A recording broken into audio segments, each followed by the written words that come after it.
যে কোনো কাজ করার সময় আল্লাহর নাম বলার কারণ আল্লাহকে স্মরণ করা। একটি উদাহরণ হতে পারে, রান্নার ক্ষেত্রে বিসমিল্লাহ বলার অর্থ কী হতে পারে?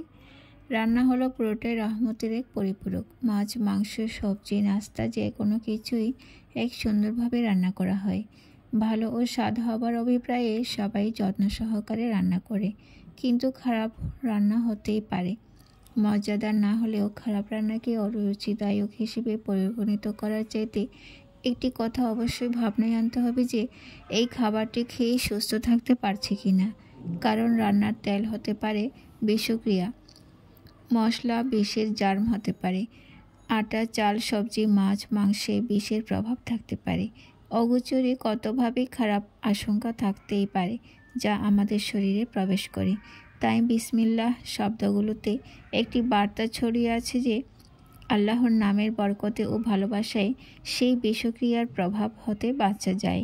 আল্লাহর প্রশংসা অবিরত করার জন্য ফেরেশতা আছেন, কিন্তু আমাদের নিজের স্বার্থেই আমরা আল্লাহর নাম নিয়ে সকল কিছু করে থাকি।